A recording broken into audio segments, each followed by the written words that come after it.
on va déterminer les asymptotes de la fonction racine de x carré moins 1 moins racine de x carré moins x, et puis esquisser son graphique. Alors, première chose, on détermine les conditions d'existence de cette fonction. J'ai deux racines, donc deux conditions. Le radicand, donc ce qu'il y a en dessous de chaque racine carrée, doit être positif.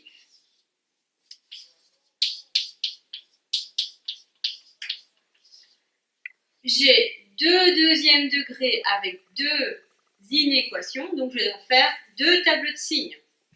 Deuxième degré, inéquation, tableau de signes. Je cherche les zéros de x carré moins 1. Soit on fait delta, soit on va un peu plus vite. On sait que x carré vaut 1, donc x égale plus ou moins 1.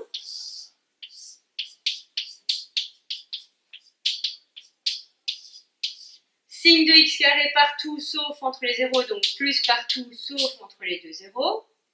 Et pour x carré moins x, on peut faire soit delta, soit une mise en évidence, et donc un produit nul, soit x égale 0, soit x égale 1. Et donc, dans mon tableau de signes, signe de x carré partout sauf entre les zéros, donc plus à l'extérieur, moins à l'intérieur. Donc, je représente la droite qui correspond à chacune des conditions. Donc, pour ma première droite, je peux prendre moins 1, puisque ça peut être égal à 0, et 1, et je prends tout ce qu'il y a avant moins 1 et après 1, puisque je veux que mon expression soit positive. Donc, interdiction de prendre ce qui est entre moins 1 et 1. Pour ma deuxième droite, même principe, sauf qu'ici, c'est 0 et 1 que je peux prendre. Je peux prendre tout ce qu'il y a avant 0, tout ce qu'il y a après 1. Et donc, interdiction de prendre ce qu'il y a entre 0 et 1. Si je superpose les deux, vert et vert jusque moins 1, donc vert, moins 1 compris. J'ai du rouge, donc tant que j'ai du rouge, c'est rouge, jusque 1. 1 en vert, et puis vert après 1. Donc, le domaine de ma fonction f, c'est moins l'infini, moins 1 compris, union 1 compris, jusqu'à plus l'infini. Alors ensuite, je cherche les zéros de f. Pour ça, il faut résoudre f de x égale 0, c'est-à-dire racine de x carré moins 1 moins racine de x carré moins x égale 0. C'est une équation irrationnelle avec des racines, donc j'isole une racine, l'autre passe de l'autre côté en plus. Donc je dois bien respecter mes conditions d'existence, c'est-à-dire que x doit appartenir au final au domaine de la fonction. Sous ces conditions, je peux élever au carré de chaque côté. Donc x carré moins 1 égale x carré moins x, moins 1 égale moins x, 1 égale x. Je vérifie que je peux l'accepter, mais oui, il est bien dans le domaine, donc c'est accepté. Donc le 0 de ma fonction est 1. Ensuite, je dresse le tableau de signes de ma fonction. Ici, une seule ligne, puisque je n'ai pas de quotient, je n'ai pas de produit. C'est ma fonction complète, donc qui est la soustraction de mes deux racines.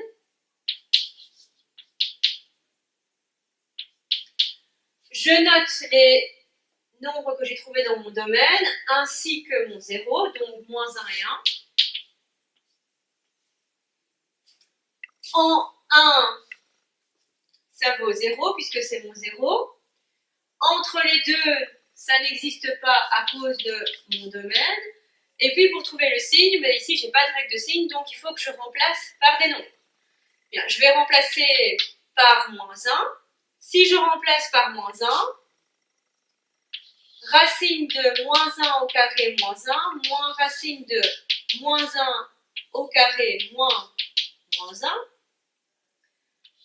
Cette racine-ci donne 0, moins racine de 1 plus 1, donc 2, Donc j'ai un nombre négatif. Et donc ici c'est même moins racine de 2. Ça me permettra de placer un point supplémentaire sur mon graphique. Et ça ne change pas de signe, donc moins partout.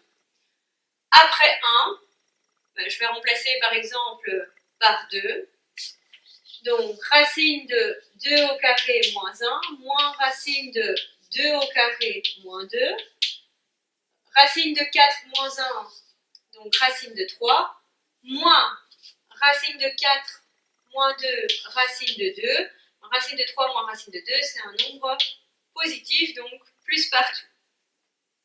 Alors, j'efface mes petits calculs.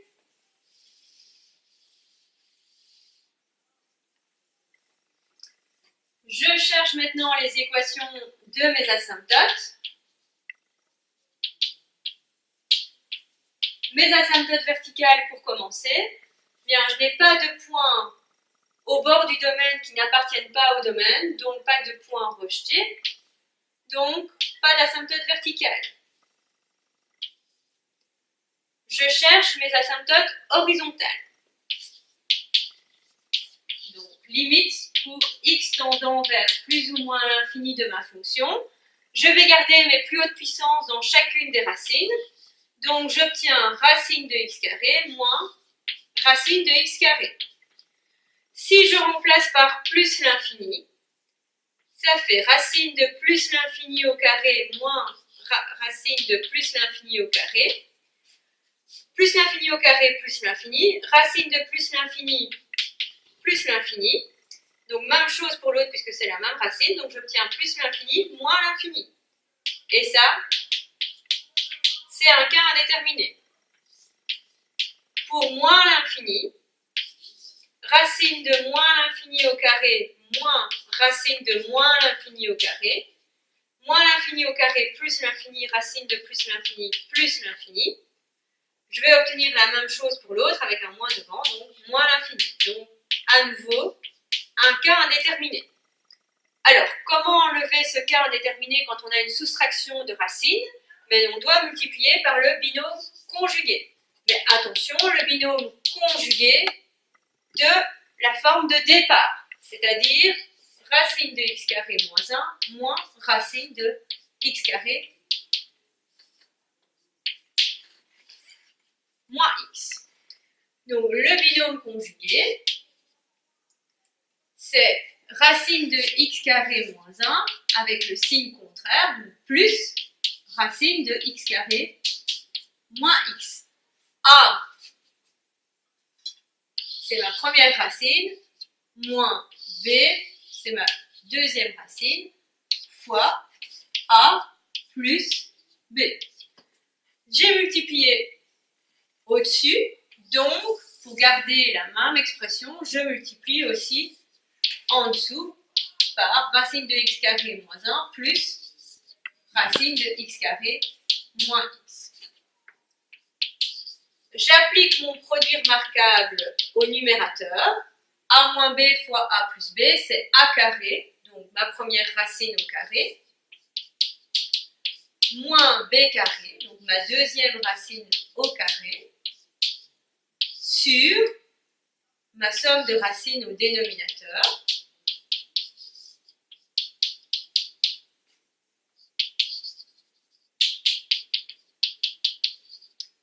Quand j'élève ma racine au carré, mais il me reste l'expression x carré moins 1, moins, même chose ici, il me reste l'expression x carré moins x, sur ma somme de racines au dénominateur. J'enlève mes parenthèses et je simplifie mon expression. X carré moins x carré, je n'en ai plus. Moins x, donc plus x, moins 1. Donc au numérateur, il me reste x moins 1.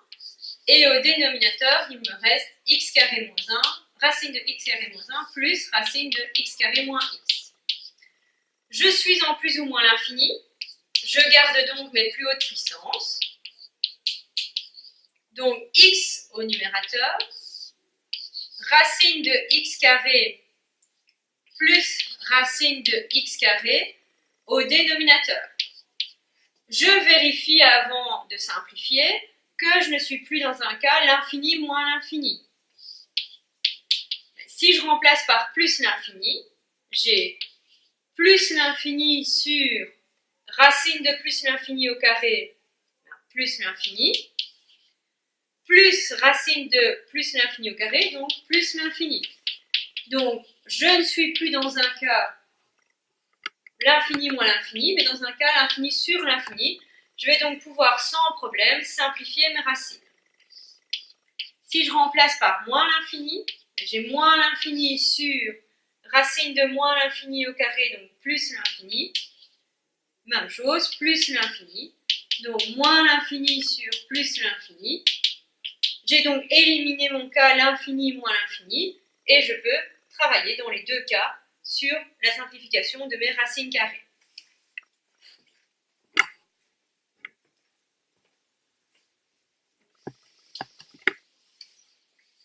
Alors, je n'oublie pas que je dois faire attention.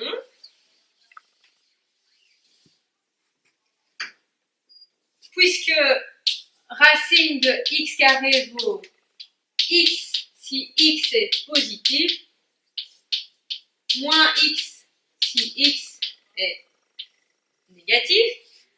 Donc, ma limite,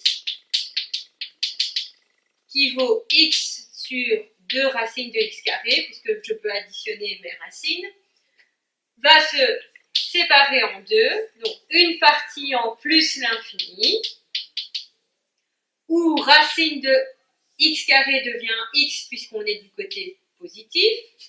Donc, en simplifiant, j'aurai 1/2 et donc une h en plus l'infini d'équation y égale 1/2.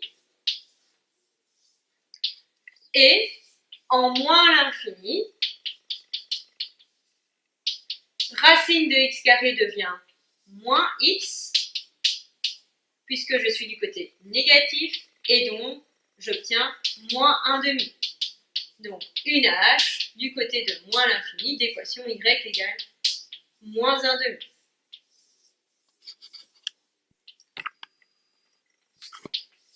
Pour les asymptotes obliques, je n'en ai pas, puisque j'ai des asymptotes horizontales.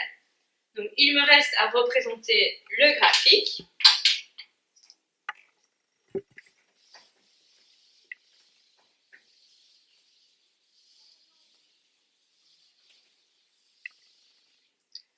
Alors, un axe X, un axe Y.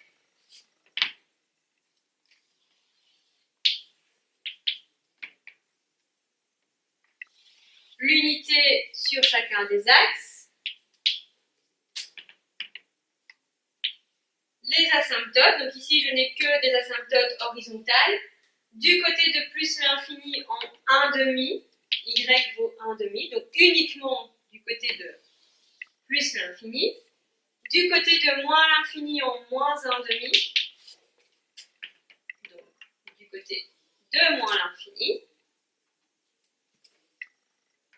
Je regarde le tableau de signes de ma fonction. Je sais que l'image de moins 1 vaut moins racine de 2. Donc moins racine de 2, ça fait plus ou moins moins 1,4. Donc en moins 1,